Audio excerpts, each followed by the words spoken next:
series. Today, I'm very, very excited to have Diego Granados. Currently, he's a senior product manager at LinkedIn. Before this, he was a product manager at Microsoft and Cisco. Diego, thank you so much for joining us today. Yeah, thank you so much for inviting me. It's definitely a pleasure to be here. Super excited to share information with everyone. So thank you. Thank you so much for hosting me.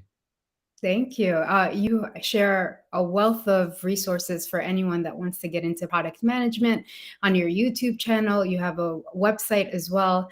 So, for anyone that's joining us live in the audience, please feel free to share any questions that you want for Diego. Diego, can you introduce how you got into product management? Tell us more about your story. Yeah, absolutely. So I'm originally from Mexico. Mexico City is home for me. I was born and raised there. And I studied electric engineering, but I always thought that, I wanted to build something. That was my theme. I didn't know exactly what I wanted to do, but I wanted to build stuff. And it actually never worked as an engineer. Surprisingly, even though I tried to find jobs in that, somehow I ended up in consulting. I was a business intelligence consultant for about 5 years. And it was very exciting because I learned a little bit of everything, working with customers, working with other engineers, working with designers, using data to make business decisions. So it was really exciting. But at the same time, it had a few frustrating things for me. And one of them, for example, was that in a typical consulting type of job, you do a project, you give it to the customer, and then that's it. Pretty much, there's no implementation, at least in our case. We would go back to zero and then start over with another customer, do the project, deliver it, and then go back again. And that was a little bit frustrating to me because I wanted to see projects to completion. I wanted to see what was next. But I also didn't know what else I wanted to do besides being a consultant. And so that led me to do some research, talk to people who were doing master's degree, people who were doing some other kinds of jobs like marketing and strategy in other companies. And after thinking about it for a while, I said, you know what, let's do something different. So I decided to enroll into an MBA. I got accepted at Duke University, came to the US to study my MBA. And that is when I discovered that product management existed. So after doing my research, working with the tech club at Duke, talking with alumni, talking with my second years, basically doing a ton of research as much as I could, I realized that it could be something interesting to try. And I was lucky enough to spend my summer internship as a product manager for the first time at Cisco in California. And after those 3 months, I definitely said, this is my thing. I don't know how I didn't know about this before, but it's definitely quite something interesting to do. And so from there, I started my career in product management, and ever since then, it's been a great, great journey. Yeah, and I love it. And I love how you also help people get into product management. What is it that you love about product management? Um, what are some of the things that excites you or you enjoy? Yeah, one of the things that really excites me is that, like I was saying at the beginning, it's about building things, and I wanted to have that idea, that feeling of I'm building something, right? And I'm part of a team that builds something, that builds different products, that builds different features. And our main goal as product managers is we solve problems, we solve customer problems by creating products and helping the business as well.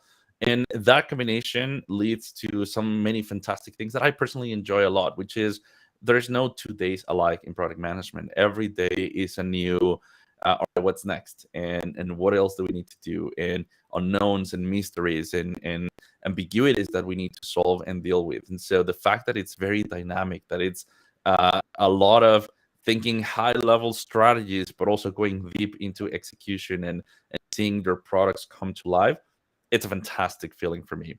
I am an extrovert, and while you don't need to be an extrovert to be a product manager, there are fantastic introverts who are also PMs. I really like being surrounded by people, and I like talking to others, and I like making plans, and I like bringing people together to deliver something. And so it is really energizing for me. I spent, sure, after so many meetings, you end up the day very exhausted, but it is exciting nonetheless at the end for me. So yeah, this is the things that I really really enjoy. Yeah, it sounds so exciting. So you talked about your favorite part about product management. What are the skills that a project manager should have, and how did you align that in your career? There are, to me, I would say there are two sides of this. You've got the soft skills as product manager. The soft skills are, of course, being able to be a good team player, working cross functionally, being able to communicate with an engineer, with a marketer, with somebody in finance, and the way that you share the ideas, the problems, the solutions won't be the same, right, for every part of your broader team. So communication, working cross functionally, being able to deal with ambiguity in the sense that like I said, no days are alike, right? So being able to on your own just take the next step. Being able to tell stories, and stories is not just the communication part of it. Stories is how do you create a high level strategy vision for a product, but also is how do you communicate the benefits of that product to the business, and how do you convince customers that your product is the best alternative. So being able to create stories is also something that I think is really really important. And then you've got the hard skills, and of course there are others, but just those are just to name a few. On the soft skills, on the hard skills, I don't think you need to be an engineer to become a product manager. I also think that you could know nothing about code and still be a product manager. But you have to be comfortable speaking technology. You have to feel comfortable having a tough discussion with engineers to prioritize things, to evaluate trade-offs. You definitely need to do that. So it's not like you can't simply ignore technology and it's just go into PM. But if you ask me, I would say if there's at least, one thing or two things that you need to be good at from the technical perspective. One is managing your way around data, whether that is SQL or just in general databases, because as a product manager, you're going to use data. And if you know how to navigate data, it'll just make it easier. And the second one, I would say, is about business analytics and storytelling with data. That is, once you have the data, then how do you visualize it to make a compelling story? And while, yes, some teams in larger organizations may have data scientists to help them, as a product manager, it's your job to also look at this data. So if you got these skills, again, not required, but I would say they're very beneficial. Um, it definitely helps. And we can go into so many other things. But yeah, those are some of the skills that I think will be good for any product manager to have. Yeah, and for somebody who's not from a technical background, how can they develop those skills, storytelling with data and being able to process data? What are ways and techniques? Yeah, the first thing is to get comfortable, like I said, with a little bit of technology and coding. And the reason I say that is because it's really hard to navigate the world of data without knowing something like SQL or SQL. There are many other tools, many other languages, but I'm just throwing out there one of the most popular ones, right? So um, there are many, many, many courses, very basic courses in SQL, and some of them are also free. And so I always recommend even having those very basic SQL skills are going to help them. On the other side, which is now that I have the data, now how do I represent the story with it? I don't think there's a good natural way, trial and error method of doing it. Maybe there is. I've never found it in my career. So I worked in business intelligence consulting, and our day to day was data and telling stories with data. And the way that we learned was by shadowing senior consultants and the owners of the firm when they presented stories with data. Then I learned that we could take courses. There are fantastic books on that. So there's definitely some self-studying that needs to happen for this data part. Again, I don't recommend a trial and error because it could cost a lot. So I always recommend either taking some courses and happy to share a few with whoever's interested. But definitely some basic courses. That's what I recommend. Yeah, and for those who are technical and want to break into product management, what would you advise them? I would say the opposite. Instead of focusing on here's your technical abilities, and yes, you're great on the technical side, you can have amazing discussions with engineers. You need to forget about that piece for a while, in the sense that it is not your job to determine how things are going to get built. You can participate in discussions, you can of course evaluate trade-offs, you can of course look at what is the plan and how do we make it happen, but you need to let your engineering team deal with that. And instead, you need to focus on the business, you need to focus on the strategy, you need to focus on the customers. And that's where I also see a lot of people struggle that come from a technical or engineering background, that they forget that now they need to take care of the business side as well. And so instead of focusing a lot on the how, you need to focus on the what and the why. And that is where I see the main struggle. And do you have any resources that you can recommend for just familiarizing yourself with all these business acumen, um, uh, technical or business information? Sorry. Yeah. A lot of people ask me if they need an MBA, for example, to gain this business knowledge, right? And we can talk about that as well. But the answer is no. Everything that you can learn from a um, business perspective, from a lessons perspective, you can learn everything that you will learn in an MBA on YouTube for free, or on Coursera. And if you don't want the diploma, I think you can also get it for free. The business side, you can learn it online. Now, applying it, that's where it comes a little bit harder, because there's no particular course that is going to um, change your behavior in terms of, now I need to not worry about the technical side, now I need to worry about the business side. It's more, I think, of a conscious effort of every day saying, I don't need to go into the technical weeds of the solution, and I need to focus on the strategy and the vision for maybe the next planning cycle. So it's a constant effort of that. But the learning itself, again, I don't think you need an MBA or do another degree or a course or a certification. You can find that stuff online. But let me just thing. Courses, degrees, all of that, they're great. My recommendation is always start with free content. But if the free content doesn't work for you because it's disorganized, because finding a good source could be hard, because maybe you don't have time to go and find the right resource, or maybe you actually need something that is consistent, constant, that is scheduled, that has deadlines, then maybe a course or a certification or a master's program or something like that, then it's actually worth it, right? And we can spend hours talking about master's program and certification, all that stuff. But in general, when it comes to the business side, again, you can find information for free. But if you need something more structured, something graded, then a course would be definitely a recommendation. Yeah, I love that point. Find what's right for you and what fits for you. And do you apply that for companies that you're going to apply for? Like, how any recommendations for people that are new to product management? They're just starting out. Like, how do you look for a company and what fits your skills, and how do you go about that? There's no right or wrong choice between saying I love startups, or I love big tech companies, or I want the big brands, right? We all have our own reasons to choose one versus another. And there's no right or wrong decision. They're just different.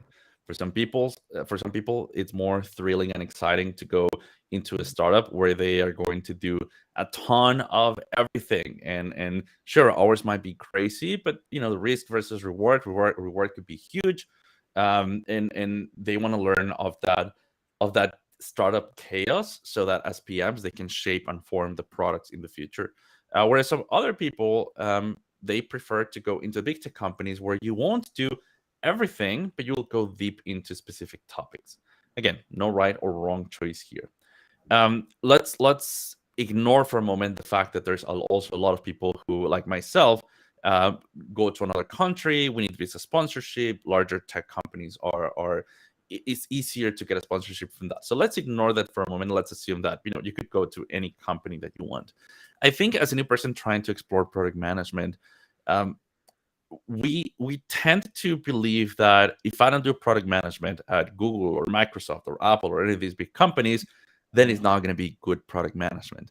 And I hear that all the time. Some people reach out to me and say, "Hey, this is my experience and I want to get into Google. I'm like, yes, but Google is not the only company out there. It's awesome, but it's not the only awesome company out there.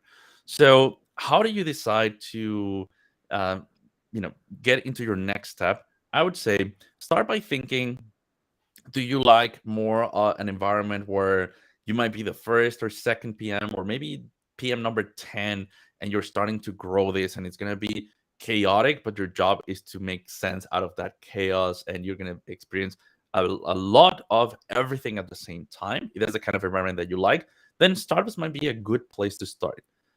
If you like a little bit more of order and being in a bureaucratic environment and understanding that your impact might be in millions of users or millions of dollars, but you're gonna own this much of a product, then a big tech company might be for you. And again, there's no right or wrong answer. And let me just finish this with one thing.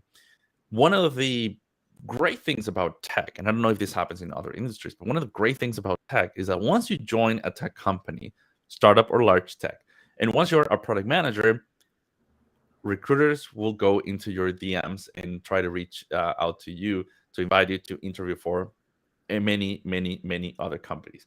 The hard part is getting into tech, getting into product. But once you're inside, it's relatively easier to move around.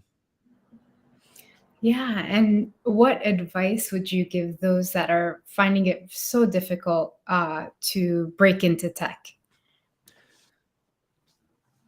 Coincidentally, one of my posts from today was a little bit about that. Some mistakes that I see people do every time about trying to get into tech, but also into product management, is that they focus a lot on passion, and passion is great, but transferable skills is what's going to get you the job. So sure, keep that passion going and keep it, announcing to the world that you want to get into tech or product management or both. But don't forget that what hiring managers, recruiters, companies in general are looking for are transferable skills. And to me, I have an engineering degree. So to me, it's a very easy decision tree. Do you have the skills that you need to transfer into tech? If the answer is yes, then focus a lot on your networking. Focus a lot on doing some internal transfer into your own company that maybe exposes you to more of a tech side of it, and then make the jump. If you don't have the skills, then it's great that you have, again, that passion and sharing to the world that you want to be in tech, but focus on building those skills. What side project are you going to start? There's a ton of no code options right now that you can use to build something. You don't even need to know how to code. What volunteering opportunity are you going to take with a nonprofit to help them something on the tech side? So just announcing to the world that you want to go into tech and just sharing your same resume over and over and over again without tailoring it, without looking at a job description and changing skills and keywords, it is just going to make it harder because you're going to feel that nobody's paying attention to you.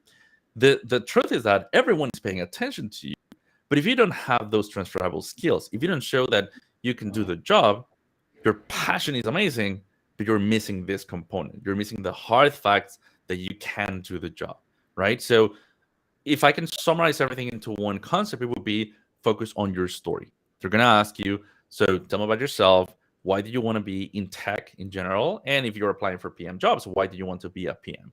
And unless your stories, the three of them, unless those three are showing that you might be in healthcare, in education, in finance, in whatever other thing, but you understand tech and you've worked with tech at your company, at a startup, at a nonprofit, in your own side project, unless you can show that, it's going to be really, really, really difficult and demoralizing. So keep pushing with your passion, but start focusing on what else am I going to do to prove that I can make the jump. Yeah, that's wonderful advice. It boils down to the action, like action in some degree in a tech environment or atmosphere. And I know you've helped so many people from your content on LinkedIn, on YouTube, on your website.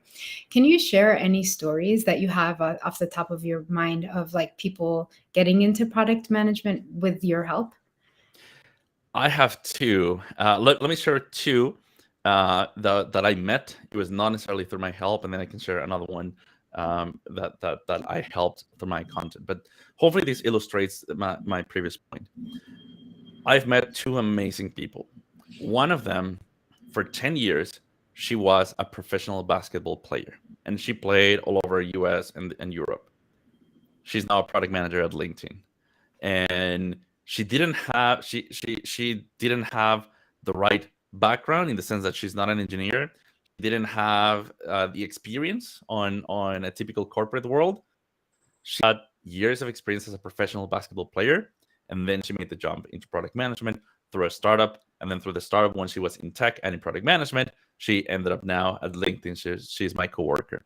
And then the other one is an amazing guy, for 40 years, opera singer. And after being an opera singer, he is now a product manager too. And the way that he was able to do that was, he saw that in the previous academy where he studied and participated in many of their events, their website was really bad, and their website had so many issues. There was no connection with alumni, there was no connection with anyone. So he made that his own side project, and he got an opportunity to redesign the entire website, redesign the community, create this product for them. And what I was saying earlier about stories, he uses that as part of his story to show people that, yes, I was an opera singer, but now I want to go into a tech company, into product management, and here's how I did it, and here's all the similarities. So that's that. And then just wanted to illustrate that that's why I believe anybody can be a product manager, and background doesn't matter. It's more about the skills that you bring, transferable skills, and yes, of course, passion. But just to finish the story now on my side and my channel. So here's the funny thing about it. I wish I had more time in my life, in my days, to mentor people, to do coaching one-on-one, to be able to guide someone and say, let's meet every day, every week, every whatever, and check progress. But the reality is that I can't do that. So I create content that scales so that people can reference it, and I try to put more emphasis on how do I make this available and accessible to everyone. And the incredible thing is that without having to do one-on-one mentorships, a lot of people ever reach out saying that they got an offer thanks to my content. Sure, some of them are engineers, but tell me, hey, I was in education, I was in healthcare, I was in this other industry that had nothing to do with it, and thanks to your content, I was able to get into product management. So I did a bad job and never counted how many of those I've received. I probably should, but it's just been amazing to see that. A little bit of a long answer, but hopefully that illustrates the extremes of anybody can be a product manager. Your background doesn't matter. And to your question is, yes, I've helped a ton of people, but I do that indirectly through my content. Yeah, it's so inspiring to hear those stories and how much you do to help all of us that are wanting to transition into product management. So thank you on behalf of everyone for sharing your content. In terms of mentorship, you talked about how much you want to help and be there for people to have these one-on-one. I think it's really hard for people to grasp that concept of mentorship. So any advice that you would give people on mentorship and how to find mentors, and what does mentorship look like? Start by forgetting about the word mentor. This is not you, this is everybody watching. Start by forgetting about the word mentor. Because when you come to someone like me, your boss, your manager, your VP, anybody else, and you say, hey, would you be my mentor? The first thing that would come to that person's mind is, oh God, I don't have time for this. I would love to, but I have so many things in my day, and so many people are asking me about this, that I just can't. I just don't have time to make this a formal, official mentor mentee relationship. And don't get me wrong, some of them would say yes, and that's awesome. But what I'm trying to say here is that in the end, you don't need that formal mentor mentee relationship to actually, make it a mentor. As an example, a lot of people reach out to me and say, hey, Diego, do you recommend this course or this book or this article or this whatever? And I share with them, oh, I recommend this because of these reasons. And then they go and do and take the course or read the book or do something, and then come back with, hey, Diego, I saw in the course or in the book this and this. What are your thoughts on that? And I reply quickly, oh, this versus that. Here's why. And that's a mentor-mentee relationship, but we don't put it in the formal title because we don't need it. and I'm here available for questions. And that is the same with everyone. So instead of focusing on, I need a mentor, I need a mentor, I need somebody specific who guides me every single day to whom I can reach out and ask questions, start by reaching out to a lot of people and asking them for advice. For some, their advice will resonate, for others don't, and that's very okay. You just have to find that board of advisors. I have mine, that is not necessarily a mentor-mentee relationship, but you can always go and ask them questions, and you know that you can you trust them enough so that their advice will be meaningful. And here's one last thing: is if one of these mentors actually gives you a task, go and do it and then come back with the results. Don't just crowdsource it and then forget about it. It's actually go and do it. Share progress, share updates. You don't need, again, an official title to have a mentor. This could be at work, this could be in school, this could be on LinkedIn, on Twitter, whatever you want.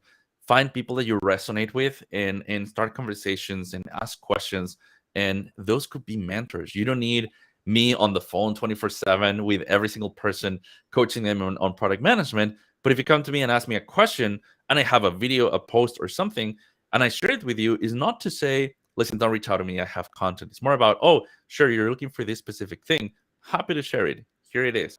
Or, oh, hey, I wrote about it, here's the article. Or, I have no idea, I don't have a solution to that. I'll give you the answer. I'll create content. So the next person that asks me, I'm going to do that. So again, mentor-mentee relationship. Don't call it a formal mentor-mentee relationship. Just go and crowdsource mentorship. Yeah, and thank you so much for being always there. You do definitely respond and you're very active. So thank you for that. Um, I want to stop and take a moment, and for those that are joining us live, if you have any questions, I encourage you to type it in the box, and we can get to them for Diego. But going back to you mentoring, you working, you producing content, how do you stay organized, and how are you so productive? I love the question, because I hate when people used to tell me, "Oh, it's about time management," right? And I honestly don't believe in that, because we are limited by the number of hours that we have in a day. The hard truth is that it is about trade-offs. It's about trade-offs, because you can't say, all right, I'm going to do everything.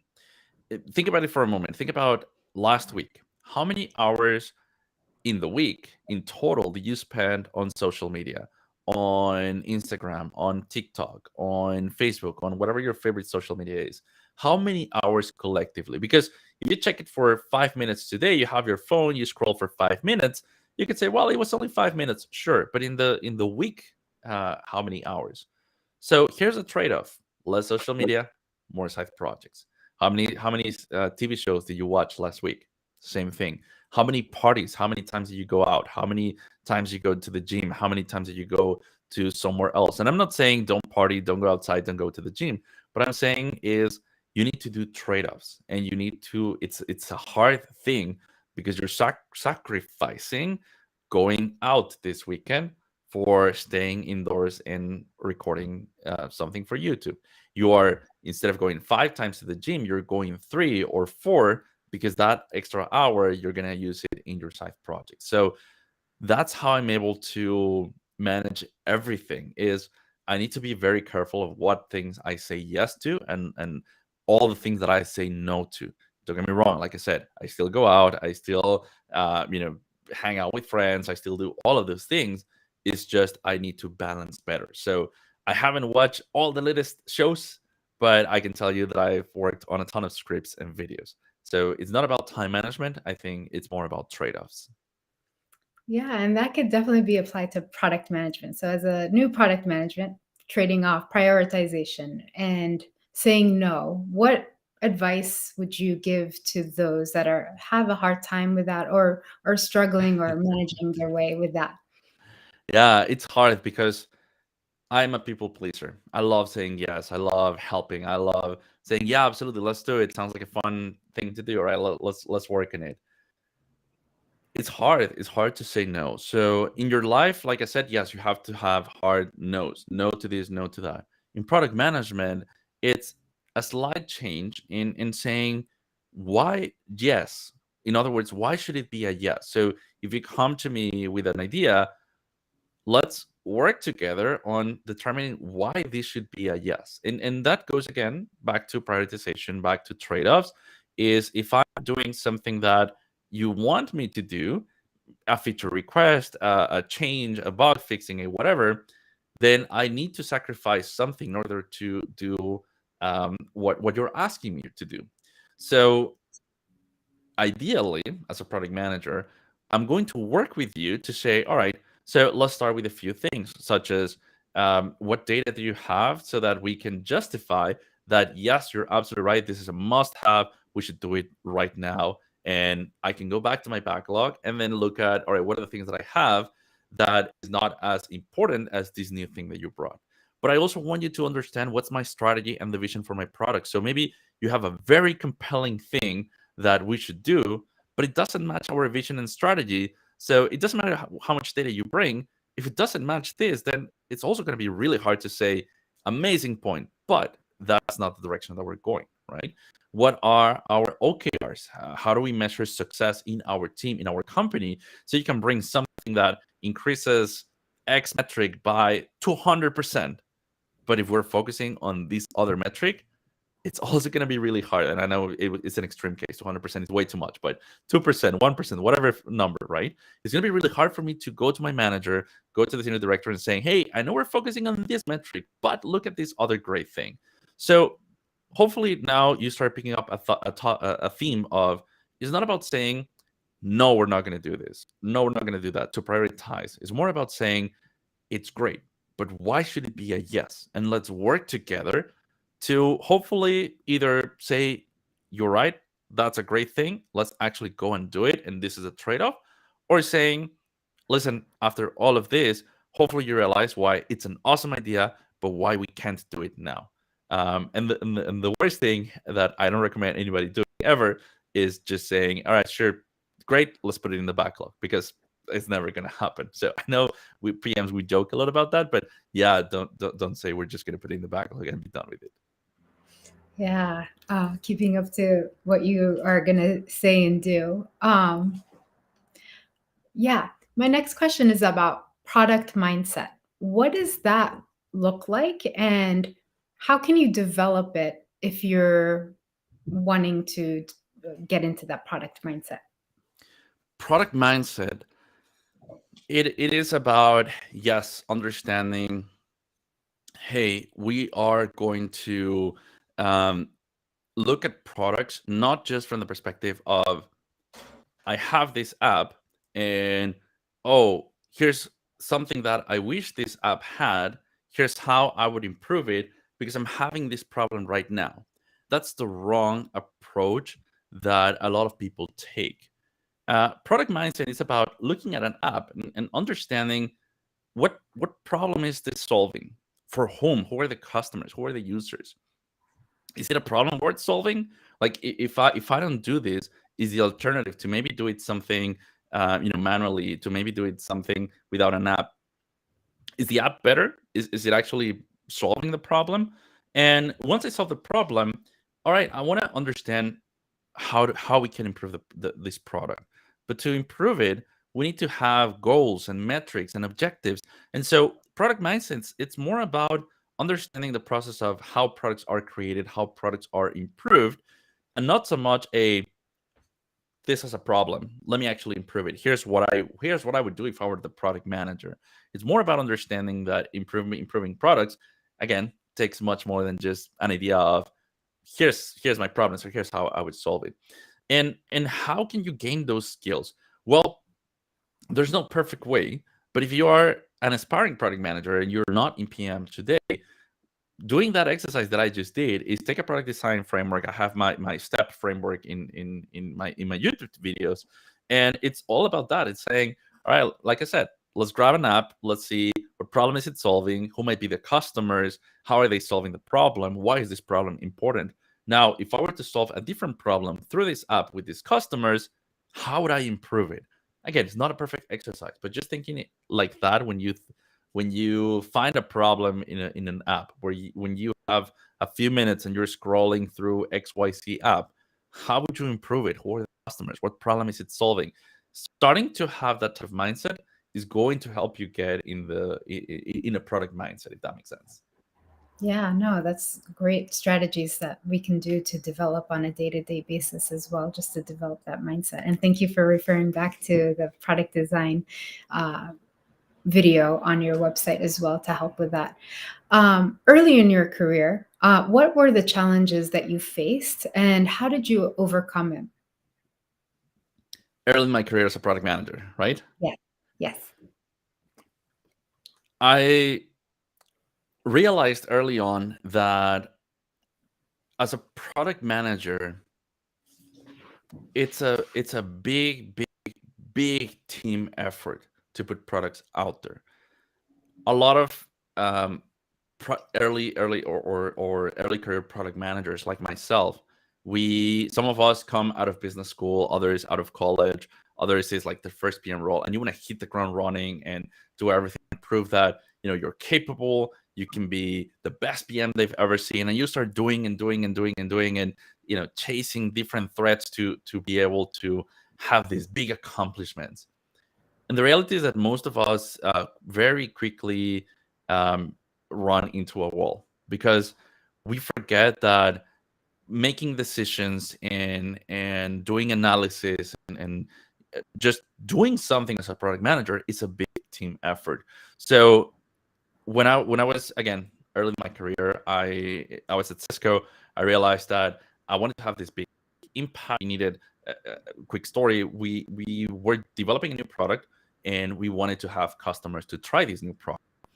And so this was 3 months into my new job as a product manager. We needed more customers to test the product and do this development with them.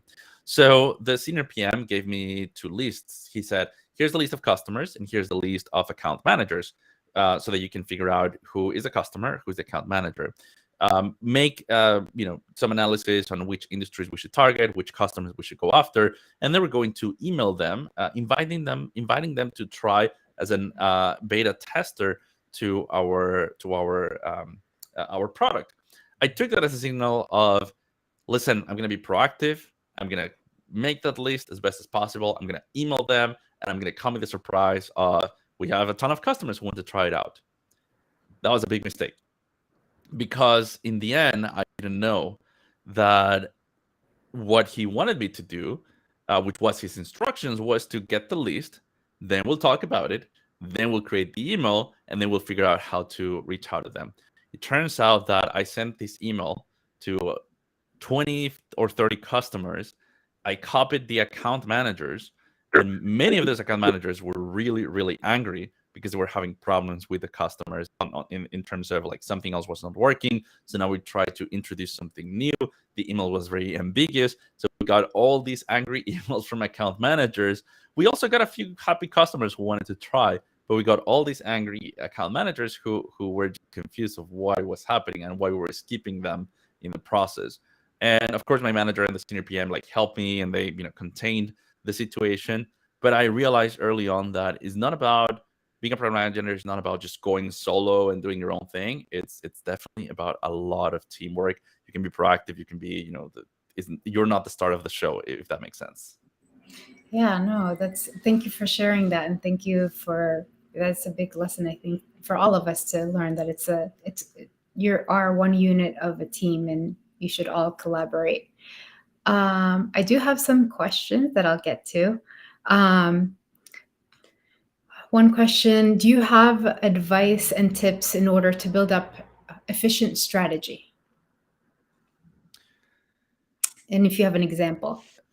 Yeah. So the challenge with examples on many of these things like strategy documents or vision documents, all of this is that most, if not all of them, for any company are going to be classified documents. So it's going to be really hard to actually find.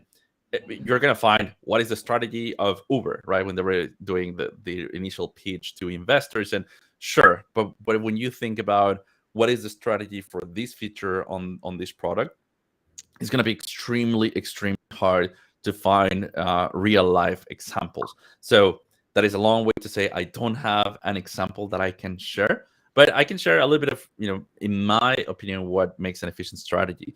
An efficient strategy is you need to make sure that you tell a good story on what are you building, why are you building it, to whom, why now, right? And how is this going to give us a big win? So if your strategy is clear, at the end of that, you should be able to read the document or the presentation or whatever you want, and come out at the end. Anyone, VP, director, engineers, should at the end come out and be and understand how this is going to be a big win for the business. To whom are we targeting this feature or this product? What's our play here? Because there's a market, there's competitors. So how do we win? Why is this important to solve now, right? And why is this really a problem? So when you have that combination of things in your strategy, it makes it a clear yes, we should invest in that. But if something is fuzzy or if something is missing, for example, we could be missing why now. You could have everything else, but then the big question is, why should we invest in this now? Does it really make sense for us to do this now, or should we do it later? And the why now, it's more about, do we have enough data? Do we have the right signals from the market, the right signals from the customer, that this is the moment to invest in this? That's just an example of if you were missing one of the variables, but you can miss any or more of the other variables. So that's my answer. But again, I'm sorry, most, I think, of the documents will be confidential to any company. Yeah, no, thank you for sharing your strategy. Another question we have, you talked about getting your first job at a tech company. How did you feel when you realized you were going to work for a big world-renowned company? Did your use of skills change in any way? I do want to add to that question. What did your 30, 60, 90 day plan look like when you started working for these big organizations? I'm going to fast forward to Microsoft, which was my second PM job, because I think that's where I can abstract a little bit more things. The first thing is that when you realize that you're going to work for any of these big companies, because whether we like it or not, when you add a name that is recognizable in the world, whether it's a company like Microsoft or it's a school like Stanford, Harvard, or any other school, our perception is different. Even if everything else is the same, as humans, we tend to look at these brands and be like, oh, that's amazing brand, right? So take that into account in my answer. The first thing is imposter syndrome, because you might be the best PM in the world, but when you have these big names, you're like, oh, I'm gonna work for this big company, I better be good at this. And imposter syndrome creeps up. It doesn't go away easy, and it's perfectly natural. It's about understanding how the small wins in your day-to-day are going to help you cope with that. So you're going to feel that. The other thing is that you're going to go into, of course, excitement and all of those things, but you're going to go into what do I need to do? How do I prepare? What can I do now? How can I hit the ground running? How can I prove that, yes, I deserve this? And how can I show that, yes, I know, what they were asking of me, in terms of like, I can be the right person for the job. And it's natural. And again, you need to chill. You need to understand that you're there for a reason. They saw something in you in the interviews, and there's clearly a good reason why you're gonna be now the PM there. Now, that being said, to your question, 30, 60, 90 day plan. First 30 days, networking with my team and start to play with the product. Understand what are we doing, taking notes, understanding things like, is the flow easy? I'm a new customer to my product. Is the flow easy? Do I understand it? Are there problems? The next 30 days, so in the 60 days, networking with my team, but now expanded to broader team, like other teams around me, or even people far away. Start talking to customers, continue working with the product, and then 90 days, and I'm oversimplifying it, but I do have a full guide and a video on this one. And then 90 days, it's also about keep networking, that never stops. But now it's about seeing how I can start contributing to my team. So asking questions like, how can I help? What can I do to help with this task? Or simply trying to start, hey, there's a need for a document. All right, I'll start the document. I mean, have no idea what's going on, but I'll start it so that you start getting familiar and more familiar with the process. But the constant among the first 90 days and beyond, and continues today, networking, networking, and networking. And what does networking look for you? How does that look like for Diego? As a PM or in general? Oh, in general. In general, for me, networking is this, is getting to know people, is getting to understand that your goal, my goal, is not about, oh, I'm gonna network with her because I want to be, in this live stream. No, it's about, I'm gonna network with her because I think we have some common interests. Because there may or may not be a good outcome out of this, or something may happen or something may not happen, and that's very okay. I don't see networking unless I am networking for a specific reason, like I want a new job, I want to connect with, for example, sometimes I network with people to invite them to my YouTube channel, and I do that. But then I don't stop the connection there. I send them messages. I sometimes tell them, "Hey, your video is doing so well. Look at the comments." And then I just keep, following up with them for XYZ reasons. So for me, networking is not about pursuing a goal. For me, networking is making connections with people. And if something comes out of that, that's amazing. But if not, it's still amazing because I got to meet someone else. Yeah, and that goes back to you being an extrovert as well. Another question. What would be the best strategy to get into product management role from a non-tech job role? And we discussed that earlier, but any other suggestions? And I know you have a lot of great content on that as Yeah. well, on your YouTube and your website as well, but anything to add to that? Yeah, the most important thing is to focus on your story. Focus on how, again, your passion is great, but your passion won't get you the job.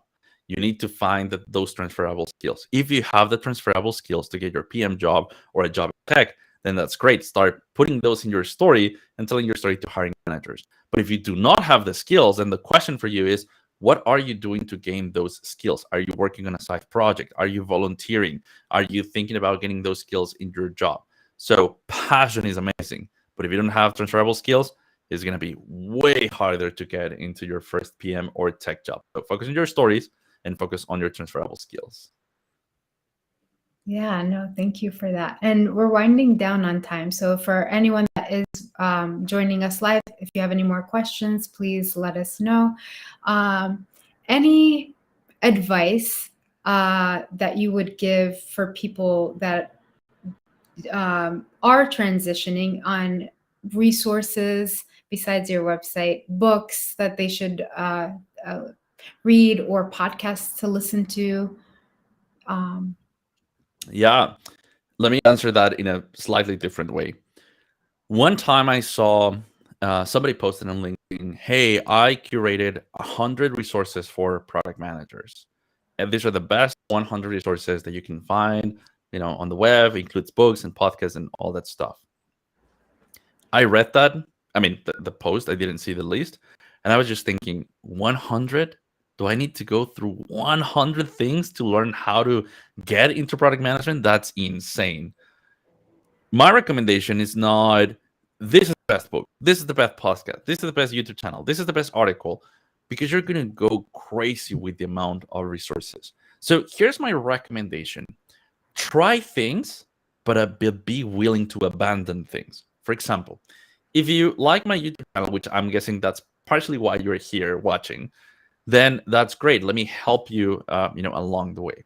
Now, let's say that you found a podcast in Spotify or Apple Music and you like it, stick with that. Now, let's say that you bought a book and you didn't like the book. Don't force yourself to read it, abandon it. And the same thing goes with blogs and articles and any other resource. Find those that you're comfortable with, that you like the style, that you like how they teach you, and go deep in those. Because in the end, we're all talking about the same thing in different ways. Sure, some may be more advanced in their career, others we are in the middle of our careers, and others are just starting. But it's not about, I have the secret recipe. It's not about that. It's, I teach things this way. And if you like my style, welcome. But if you don't, there's plenty of other resources. But stick with those few that are actually meaningful, useful to you, and that resonate with you. Because otherwise, if you download 100 resources, good luck with that. Earlier, we were talking about making times and trade-offs for side projects. I have no idea when you're planning to read 100 things. So stick with those that really resonate with you. And don't worry if somebody else read 50 books or downloaded 20 Spotify whatever podcasts to. Don't worry about that. Focus on yourself. Focus on the few resources that you like. Go deep in those, and that's what's going to help you succeed. Otherwise, you're going to be overwhelmed, and there's something called paralysis by choice. You're going to have so many things to do, so many things to read, so many things to listen to, that you're not going to do anything. So again, sorry if you were expecting a list of books and podcasts and blah, but I don't hear a lot of people say this advice, and I think it's much more important. Yeah, no, that's wonderful advice. And just to add to that is, how do you build your story with the resources that are there? Because it does get overwhelming. There's so much on LinkedIn, there's so many books to read, but that's wonderful advice. Thank you so much. There was a question back to networking. Do you consider it part of your job, your career, or do you do it more for yourself? It started with more for myself, then it evolved into my career as a product manager. My latest job at LinkedIn, it started with a coffee chat. The coffee chat started with one of my posts. So it has helped me on the job side, but it's not that I worked at LinkedIn and therefore I post. My posts and my job at LinkedIn are separate. But thanks to my posts and my content, it started a coffee chat that ended up where I am today. So don't disregard your side projects as an opportunity to find new jobs. But it's, again, it started as something for me, and now it has evolved as a career, as a side thing that I'm working on. Yeah, no, that's wonderful advice. And um, asking about hiring and hiring product managers, what do you, or what do you look for in aspiring product managers? Yeah, so I'm not a hiring manager and I'm not hiring, but if I were, exactly what I said before is, if you have the background, in other words, you have the skills and you show it through your current work, if you show it through your side project, that's what I'm looking for. If you don't have the skills, then I want to see those side projects. I want to see that volunteering. I want to see those transferable skills somewhere. I review hundreds of resumes per week, per month. That's an exaggeration. Per month, or maybe less. But the point is that I reviewed tons of resumes, and most of them make the same mistakes. They send it to me and they say, "Hey, Diego, is this a good enough resume for a PM job?" And the problem is that those resumes are more about, here's all my technical skills, here's all my sales skills, here's all my whatever financial skills not related to product management. And that's the point. They're not relating anything to product management. So if you don't have transferable skills, how do you expect me to look at your resume or your LinkedIn profile and think about, this person has a ton of experience on this industry and this role, but nothing about product management? If you don't show me that, I can't do it. Let me finish this with one thing. Your resume, your LinkedIn profile is not for you. It's for hiring managers and recruiters. Make it easy for them to say yes to you. Because right now, you're probably making it too hard for them, trying to list everything that you've done and accomplished that is completely unrelated to product management. Yeah, thank you. That's very helpful and very useful. One more question from the audience member that just popped in. How is success measured at work? Do they measure you by the number of successful features to roll out in a given quarter, year? What if you come up with features based on what users want, but still don't meet your North Star metric? That's a good Let me question. start with the first one. Do they measure you by the number of successful features? If company measures you by the number of features that you launch, that to me, it's a huge red flag, because launching many features is not that's not product management. That's not the role. You can launch 50 features in a year, and that could still not solve the customer problem. So a company should not measure you by the number of features you launch, and if they do, to me, that's a big red flag. But let me go to the second question, which is, what if you come up with features that don't align with the North Star metric, right? That is how you're measured, by metrics. And so if the company, the overall company, has a strategy, and as an example, they say, all right, so in this next year, fiscal year, we're going to focus on sessions. I'm oversimplifying an example, but hopefully that illustrates. We're focusing on sessions first, and then second is going to be, I don't know, retention, for whatever reason. Bear with me in the example. So sessions first, retention second, or user acquisition second, whichever other metric. And then you're working on, this is going to impact user acquisition a lot, and that's great. But if you don't hit the session targets, then at a company level, you're not following the strategy, you're not following the OKRs, and that is going to be a problem because as a company, as a strategy, you're moving into that direction for whatever reason the company has. So you might have this fantastic idea, but you need to focus first on your objective. So when you started with features and products, you didn't start with what is all of the customer problems and what are all the possible solutions, and then let's pick one. You start with what is our goal. Our goal is to increase session in this example, or user acquisition, whatever the North Star is. But we're focusing on this goal, and because we're focusing on this goal, then what are all the problems that we have, and is there something that we can solve some of those problems that is going to help us drive this? And when the answer is yes to everything, then you go into that direction for improving. But you don't start with all the problems, all the solution, and then let's figure out the metrics, if that makes sense. Yeah, thank you. There's one other question that came up too. How to develop product thinking so that I can explain to little kid, for example. So that's two questions, right? So the product thinking, and we answered it earlier by looking at products and figuring out the problem and figuring out who are the customers and why now and all that stuff. And you can rewatch this and follow my framework in my YouTube channel. That's going to help you. That's the first part. But the second part, start by explaining it to little kids. Like if you have any cousins, if you have anybody in your family, don't just go to kids. You can also have grandparents and take a complicated concept. For example, I see in the chat that you're a senior software engineer. Take a complicated example. Pick cloud, pick blockchain, pick Web3, and then explain it to your grandparents without using any technical terms. And if they understand you, you succeeded. You don't need the product sense thing. The product sense or product thinking is different. The explaining to someone, the best way is just explain it and see how would you explain Web3 or again blockchain, whatever, to your grandparents, to your sons, to your nephews, and just explain it and see if they understand. Now, then after you understand how to show that empathy and talk in a language or in words that they can understand, in experiences that they can understand, then you can combine both and say, I'm going to explain to my grandparents this week this new app that I just saw that it's very complicated, very engineering driven, and let's see if they can understand me. And that's going to be the ultimate test. When you go into that empathy for users, your grandparents, your nephews and nieces, your cousins, then at that point, you can start saying that you can go into speaking these different languages that product managers do because you're showing that empathy. Yeah. Thank you so much. There's so many more questions that I have for you, but there's not enough time. So for those that have more questions for Diego, feel free to reach out to him.